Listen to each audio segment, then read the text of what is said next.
Hello everyone, I hope you guys are doing well. सारे बच्चे अच्छे होंगे और इट्स ओके। इस सेशन में आप सभी स्टूडेंट्स जिन्होंने का एग्ज़ाम था, पिछले साल एग्ज़ाम दिए क्लर्क या पीओ, और बहुत होपफुल थे कि 1 तारीख को उनका भी रिज़ल्ट आएगा और बहुत अच्छा रिज़ल्ट आएगा और उनकी अब तक की जो प्रॉब्लम्स हैं, जो स्ट्रगल्स हैं, वो सब ख़त्म हो जाएंगे। बहुत उम्मीद थी, लेकिन बहुत सारे स्टूडेंट्स जितने सेलेक्ट हुए हैं उससे कई ज़्यादा स्टूडेंट्स ऐसे हैं जिनका सिलेक्शन नहीं हुआ। किसी का 0.1, किसी का 0.75, 77 या 2, 4, 5, 10 नंबर से रह गया। मैं इतना बोलना चाहूँगी यहाँ पर कि it's okay. It's very important to test failures before you get success. मैं ये नहीं कह रही हूँ कि बहुत अच्छा हो गया या आप फेल हो गए हो, नो, बट मैं ये कहना चाह रही हूँ कि शायद इसमें कुछ अच्छा है जो हमें कुछ वक्त बाद समझ में आएगा।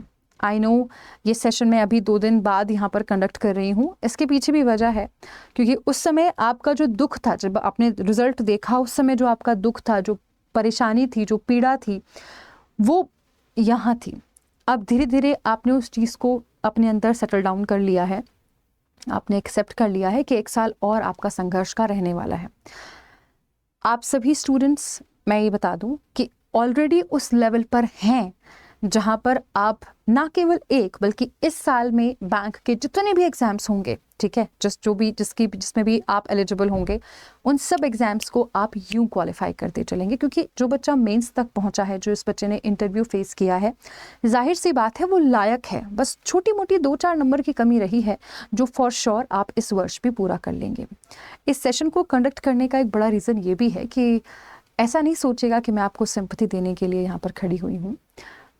आप ऑलरेडी इतने समझदार हैं कि अपने आप को समझा सकते हैं, क्योंकि आपने ना केवल ये फेलियर बल्कि आपने और भी बहुत सारे स्ट्रगल्स अपनी लाइफ के देखे हैं जिसमें आपने अच्छे से अपने आप को संभाला है और आप आगे बढ़े हैं। इसको भी आप संभाल ले जाएंगे, आप आगे बढ़ जाएंगे। मैं आपको बस ये बताने के लिए यहाँ जुड़ी हूँ कि मेरे पास ऐसे बहुत सारे मैसेजेस हैं जिसमें ये कहा गया है कि मैम, मेरे अंदर अब और हिम्मत नहीं है और मैं गिव अप करना चाहता हूँ या चाहती हूँ। ट्रस्ट मी, मैं 1 साल बाद आपसे जब इस बारे में फिर से बात करूंगी तो आप अपने आप ही इतने खुश होकर मुझे इस बात को कहेंगे कि यस मैम, अच्छा हुआ पिछली बार नहीं हुआ, क्योंकि इस बार जो हुआ है वो वैसा नहीं था जैसा अगर पिछली बार हो भी जाता ना तो इतनी खुशी शायद मुझे नहीं मिलती जितनी इस बार मुझे मिली, क्योंकि मेरे पास लाइन से ऑप्शन लगे हुए हैं। मुझे ये चूज़ करना है, वो चूज़ करना है, क्या चूज़ करना है, इट्स ऑल माई चॉइस। या फिर इससे भी कुछ बहुत बड़ा हो सकता है यार, you never know. All I want is कि आप एक बार फिर से हिम्मत जुटाएं यार, एक बार फिर से खड़े हो जाएं, एक बार फिर से वो अंदर वो जोश भर लें, वो जज्बा भर लें कि करके दिखाना है। और आप दिखा सकते हो। आप already, you are already there. आपको कुछ नहीं करना, you are already there, already. अब यहाँ तक पहुँच के अगर पीछे मुड़ने की सोच रहे हो तो सोचो अब तक की सारी मेहनत पर पानी फिर जाएगा। ऐसा तो नहीं करना चाहिए ना। मैं तो नहीं चाहती कि आप लोग ऐसा करें, आप खुद भी नहीं चाहते आप लोग ऐसा करें, बट अंदर से एक डर लग रहा है नहीं हुआ तो। मैं विश्वास दिलाती हूँ कि हो जाएगा, क्योंकि अगर आप वहाँ तक पहुँच रहे हैं तो आपके अंदर वैसे भी कोई कमी नहीं है। आप वैसे ही बहुत स्मार्ट हैं, आप वैसे ही सारे चीज़ों को जो करनी चाहिए आप वो करके बैठे हैं। अब बस थोड़ा सा पॉलिश करने की ज़रूरत है और कुछ नहीं। हाँ, मैं ऐसा मान रही हूँ कि आपने अपने आप को समझा लिया होगा कि फेलियर हो गया है तो ये आपकी डेस्टिनी नहीं है। कई बार हम गिर जाते हैं तो क्या गिरे पड़ रहते हैं क्या यार? ठोकर लगी गिर गए, ज़्यादा चोट लगी रो गए, बहुत ज़्यादा चोट लगी तो हॉस्पिटल जाके ट्रीटमेंट करा लिया, पर क्या वहीं थोड़ी पड़े रहते हैं? गिरना उठना ये तो चलता रहता है। ये एक, अगर आप फेलियर आप ये देख रहे हैं या आप गिर गए हैं तो यार उठ के फिर से खड़े होते हैं, फिर से लड़ाई करते हैं, फिर से आगे बढ़ते हैं और वो जो सोचा है उसको हकीकत में बदलते हैं। आप करोगे, आप कर सकते हो। You have that potential, you have everything you need.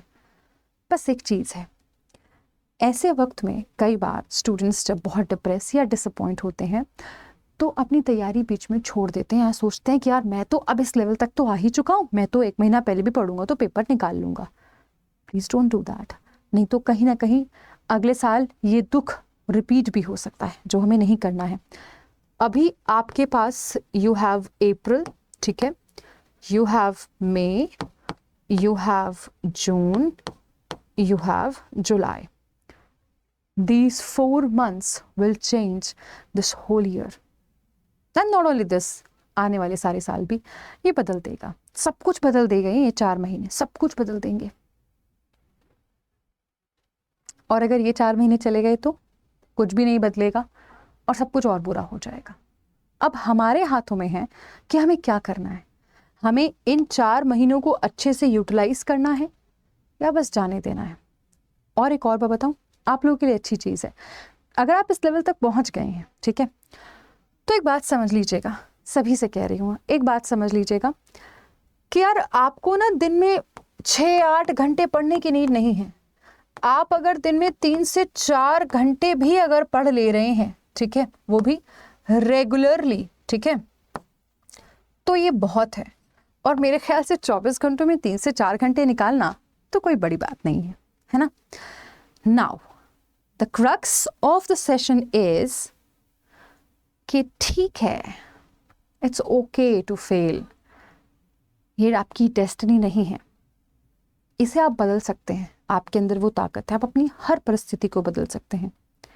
और एक और चीज़, मैंने आज भी सुबह एक सेशन में बोला था कि हमें कई बार हम भगवान से मांग रहे होते हैं, भगवान ये हो जाए, ये हो जाए, प्लीज़ भगवान ये हो जाए, बट वो तो हमारे लिए उससे भी ज़्यादा बड़ा सोच के बैठा होता है, राइट? तो हमें अल्टीमेटली क्या होगा नहीं पता, अभी जो हुआ है हमें उसका दुख हो रहा है, क्या पता आगे बहुत बहुत बहुत अच्छा हो, और फॉर श्योर होगा, 110% होगा। तो इस फेलियर को अपनी डेस्टिनी मत मानिएगा, ये एक रास्ता है। सक्सेस इज़ अ प्रोसेस और आप इस प्रोसेस का हिस्सा हैं, तो उतार चढ़ाव तो आते ही रहेंगे ना यार, बस गिर गए हैं तो खड़े हो जाएंगे, आगे बढ़ेंगे और सफल होकर दिखाएंगे। Have a beautiful day everyone and please start preparing once again. Have a good day.